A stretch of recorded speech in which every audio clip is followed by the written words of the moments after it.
J'ai peur d'être cher, j'ai peur que le client ne signe pas le contrat, donc j'ai envie de baisser mes prix. Je me demande comment est-ce que je dois faire pour fixer le bon prix au bon client. Bonjour, je m'appelle Claude Léonard, designer floral, formatrice et chef d'entreprise depuis plus d'une dizaine d'années. Donc aujourd'hui, je vais vous parler de cette thématique parce que plusieurs de mes élèves me posent tout le temps la question j'ai peur, je ne sais pas comment fixer mes prix.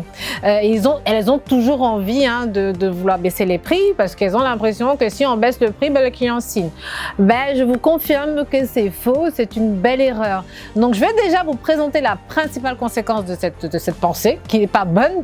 Quand vous avez peur de fixer d'être cher, donc je préfère dire quand vous avez peur d'être cher, alors vous allez être très moins cher. Et si vous êtes moins cher, je vous confirme, vous allez mourir. Et oui, vous allez mourir de faim. Pourquoi? Parce qu'en fait, vous avez des charges à couvrir, vous devez vous payer un salaire, vous devez pouvoir faire grandir votre business. Donc, je vous confirme, si vous baissez les prix, vous allez mourir de faim. Mourir de faim, c'est pas la blague, hein. Vous allez faire faillite et vous n'allez pas pouvoir grandir. Et si vous êtes marié ou si vous avez votre conjoint, il vous foutra dehors. Donc, je ne pense pas que ce soit l'objectif. Vous voulez absolument que votre business vous permette de vivre, de payer vos charges et surtout de pouvoir grandir, d'être une grande femme d'affaires, d'être quelqu'un qui génère de l'argent. Donc, c'est pas une bonne idée. Donc, dans cette vidéo, je vais vous présenter un peu comment est-ce qu'il faut faire pour déjà éliminer cette peur-là et surtout pour savoir comment fixer le bon prix pour que le client signe au bon prix pour que vous puissiez vous dégager des marges. Donc, la plupart du temps, quand vous avez cette peur-là, c'est parce que vous vous dites que prix bas, ça veut dire signature de contrat. C'est complètement faux.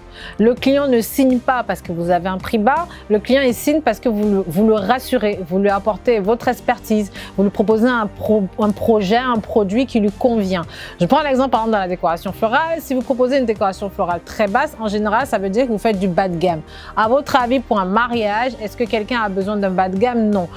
Si vous vendez un sac très moins cher et qui ressemble à la copie, si vous vendez des sacs de grande marque et que vous baissez le prix, tout de suite, le client, il va croire que c'est une copie. Pourtant, ça peut être un très bon sac, mais prix bas ne veut pas forcément dire signature de contrat. Prix bas pour le client, dans la plupart du temps, ça veut dire mauvaise qualité, ça veut dire bas de gamme, ça veut dire quelque chose sous roche. Il a souvent l'impression qu'il y aura une petite arnaque derrière parce qu'il va vous comparer aux autres prestataires. Et si votre prix est trop bas par rapport aux autres prestataires, il se dit pourquoi est-ce que lui il est si moins cher. Or pour vous en tant que femme d'affaires ou commerçant, vous vous dites oui, moi je fais un prix bas comme ça on signe tout de suite. Non, c'est faux.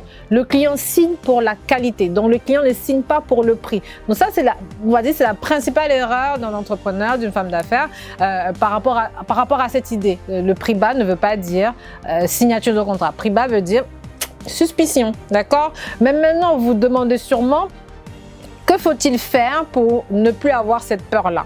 Effectivement, si vous avez la sensation d'être trop cher, ça veut dire que vous ne savez pas calculer. Donc, vous ne savez pas comment fixer votre prix. Donc, en fait, votre inquiétude vient du fait que vous n'avez aucune stratégie pour définir le bon prix pour le bon client. Ça, c'est un point que moi, dans ma formation avec mes élèves, je corrige. Donc, j'apprends à mes élèves à définir par rapport à chaque type de business. Donc, moi, je vous apprends une méthode générale. Par rapport à chaque type de business, je vous montre comment on définit le prix par rapport à chaque service. Un service de décoration de mariage, ce n'est pas la même chose qu'un service de maquillage, c'est pas la même chose qu'un service de vente de sacs. Les charges ne sont pas les mêmes, la façon de procéder n'est pas la même, etc. Donc nous, dans la formation, il y a toute une méthodologie pour pouvoir définir son prix. Il faut connaître ses charges, il faut savoir comment, il faut décomposer son service en différentes étapes très très claires. Et après, c'est ça qui vous permet de définir votre prix. On ne définit pas son prix comme ça au hasard. Parfois, ça peut me prendre 2 jours si j'ai envie de rajouter un nouveau service dans mes activités, dans mes différents business. Ça peut me prendre 2 jours pour pouvoir bien définir le prix. Donc, c'est toute une étape. Moi, je peux vous dire, dans un premier temps, si vous devez lancer votre service, prenez le temps de maîtriser la méthodologie du calcul de prix. Un prix, on ne le donne pas par hasard, on ne le donne pas par rapport à ses concurrents, on ne le donne pas simplement comme ça. Pour donner un prix, il y a 4 choses à observer. Il faut déjà savoir quelles sont les charges que vous créez votre service. Ça veut dire quoi? Par exemple, vous devez savoir combien ça vous coûte la production du service. Ensuite, vous devez savoir quel est le prix que le client est prêt à payer? Parce que vous pouvez définir un service, peut-être par exemple, je prends un exemple. Vous voulez faire un bouquet de fleurs, il vous coûte 15 € à la production, mais à combien vous devez le vendre? Il ne faut pas le revendre à 20 € parce que là, on n'a parlé que de la production. Mais à 20 €, si vous le revendez, vous ne faites pas de marge. Donc, il faut savoir, est-ce que le client est prêt à l'acheter à 20 € aussi? Il faut savoir à quel prix le client est prêt à l'acheter. C'est ça qui définit déjà, on va dire, moi je dirais 30% du prix. Combien le client est prêt à mettre? Est-ce que le client a 20 € pour ce bouquet-là? Peut-être il peut avoir 10 €. Donc, s'il a 10 € et que vous produisez à 15 €, déjà, vous êtes au-dessus de son prix et ça ne passera pas. Et ce n'est pas parce que vous allez être beau vendre votre expertise, ce n'est pas parce que vous allez beau être convaincante qu'il va signer. Non, vous êtes hors son prix. Donc, il faut savoir définir le service en fonction du budget du client, d'accord? Donc, peut-être votre service, il est trop sophistiqué, donc il faut le rendre plus léger. Donc, il faut déjà savoir, donc, premier, il faut déjà connaître combien vous coûte la production de votre service. Deuxièmement, il faut savoir quel est le prix que le client est prêt à mettre. Et ensuite, troisièmement, il faut savoir combien vous voulez vous verser. On appelle ça la marge.